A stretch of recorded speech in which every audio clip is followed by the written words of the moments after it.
Guys, tingnan itong motorsiklo na nasa likod ko. Akala ko itong front face niya yung kakaiba, pero yung likuran pala kakaiba. Papakita ko sa inyo. Una napansin ko sa kanya na sense is yung kulay niya. Akala mo black, pero kapag tinignan mo maigi sa malapitan, kulay green siya na nag-iiba-iba yung kulay. No, makikita mo naman sa mags. Naka-traction control system. Pero ito yung sinasabi kong kakaiba. Una sa lahat is parang nakalutang yung likod niya. Ayan, no? Kasi yung shock niya mapapansin nyo na andito sa part na to. Kaya parang nakalutang yung pinakalikurang bahagi niya. So pag tinignan nyo siya na isang buo, ganyan yung itsura niya. Di ba? Napaka-forma. Pero hindi yun yung kakaiba dyan, sense. Etong kakaiba. Tignan nyo maigi. Hanapin ninyo yung pinaka-disc brake niya. O, di ba kita dito, di ba? Punta tayo sa kabila. Hey, no? Di ba? Parang nasa pagitan siya nung mga mags. Eh, no? When you look closely, sense, so, nasa gitna siya nung mga mags. Nasa gitna siya nung wheels. Lupit, di ba? Pero iba tong motorsiklo to. Kailangan nakita ng ganyan, no? Tignan nyo maigi, no? Para siya nasa loob nung pinaka-mags natin. Tapos, wala siyang rear fender. Eh, no? Wala siyang fender dito, sense. Kasi, ito na yung pinaka-rear niya. Ito na yung pinaka-fender niya. Para siyang mudguard lang na tuloy-tuloy. Tapos parang nakalutang din tuloy yung pinaka-turn signals niya sa likod. Ayan, no? Nakaangat. Galing, no? Tapos syempre naked handlebar. Advantage niya this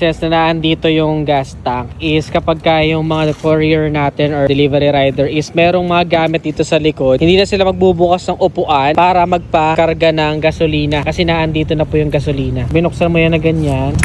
Yun. O, diyan na lang po magpapagas. Hindi na kailangan na tanggalin yung mga nakatape na doon na mga gamit. So, convenient talaga. Tsaka kasya dito 2 galon ng tubig. May charging port, Type-C at Type-A. Nilalagyan ng smartphone. Fully digital na meter panel, netizens. TFT display, kita kahit na tanghalin tapat. Naked handlebar. Tapos, start natin ha. May passing light yan ha. O, nagpa-passing light siya. Uy, ang angas. Ang angas ang passing light ha. Tapos, hazard. Para siya may mini windshield dito. Tapos, ayan ang mukha. Para siya kamukha ni, ni Vision. Dun sa Avengers, ayan headlight niya. Ito yung SYM Naga 155 netizens. Ito yung SRP niya. Para sa inyo, sulit ba tong kakaibang motorsiklo na to? Make sure to follow me para sa full review. Again, this is Adriano. Always keep it cool, ride safe always.